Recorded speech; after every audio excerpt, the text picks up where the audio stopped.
Welcome to We Are Myth.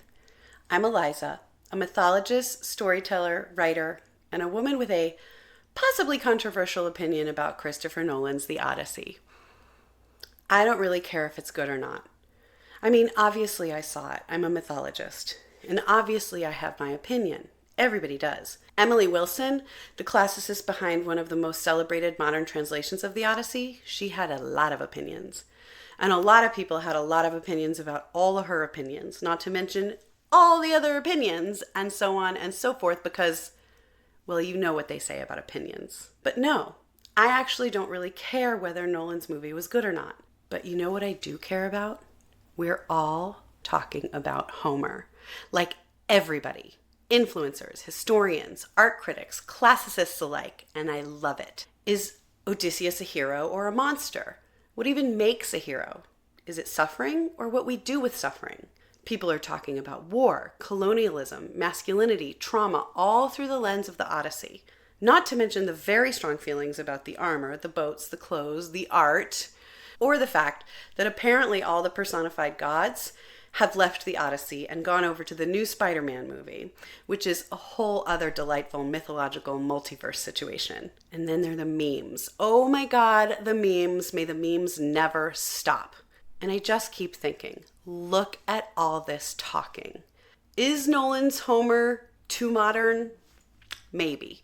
But isn't that kind of the point? This story is almost 3,000 years old, and we're still talking about it. Picking it apart, fighting about it, laughing about it, and making it ours. And this touches on something I've said before. Every generation gets the Homer it needs. And I really believe that. Because there isn't just one Odyssey. There never was. These stories were alive before they were ever written down. They were told from person to person, moved from place to place. Somebody emphasized this part and somebody else left that part out. Somebody made Odysseus more heroic and somebody made him less. Then Virgil had to go, Dante, Joyce, many, many more. And now Christopher Nolan gets his turn. Why wouldn't he? That's what we've always done with myth. We take these stories, hold them up through whatever world we happen to be living in, and ask, okay, what do you have to say to us now? And Nolan's Odyssey feels very now to me. It's asking questions about war and winning and at what cost. And what happens to a person after they've done terrible things in order to survive. And then there's this whole fascinating sea peoples thing running through the movie, which isn't Homer, it's Nolan. And in the end, we're left with kind of an uncomfortable question about who the plunderers really are. What if the people telling the heroic story are also the people somebody else sees coming over the horizon? I mean, that's interesting. Is it the correct Odyssey? I don't know. But that's sort of my point. Emily Wilson, whose translation of the Odyssey I love, has been fucking harsh about Nolan's movie. And she makes really good arguments.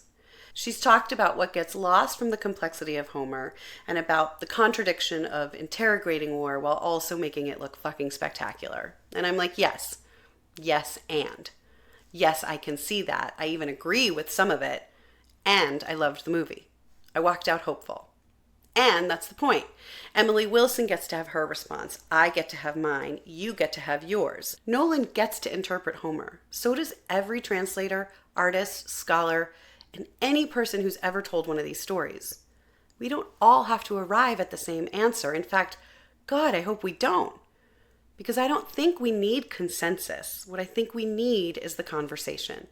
All of them. And then there's all the conversations about race and gender and casting. Lupita Nyong'o playing the beautiful Helen.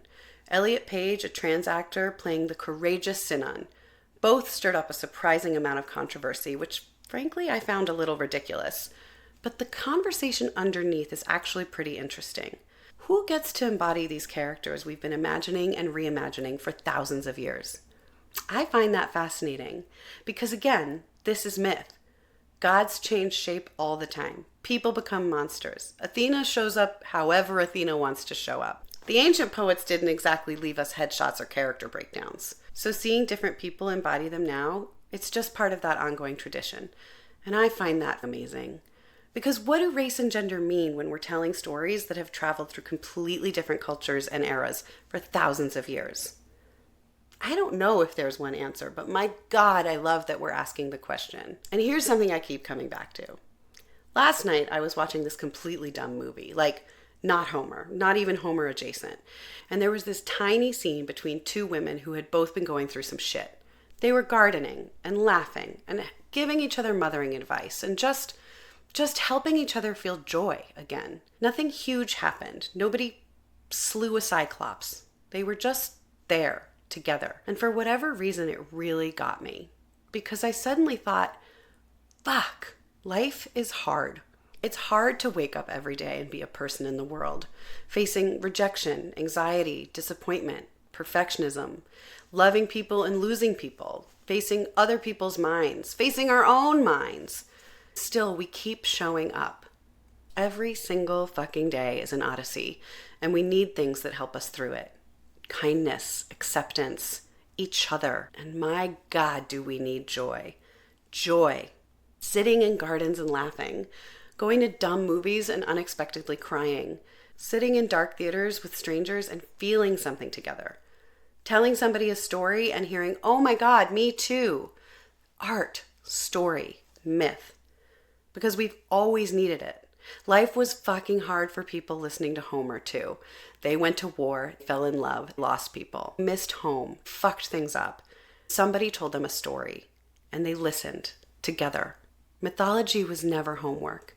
It was entertainment, gathering, laughter, terror, recognition, disagreement. Which brings me all the way back to Nolan. Maybe there is no getting Homer right. Maybe there's just keeping the conversation going. That's why we're doing Open Myth Night. We want myth back in rooms, out loud, between people. So on August 16th, we are gathering in Los Angeles for Open Myth Night, the Odyssey Finding Our Way Home.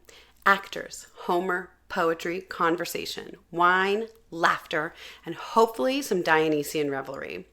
Whether you loved Nolan's movie or hated it, whether you've read 6 translations of Homer or barely remember there being a cyclops somewhere in there, come. Come hear the story. Come laugh. Come disagree. Come ask questions. Come feel something. Come have some joy. Because life is hard. We need each other. We need story. And together, we need myth.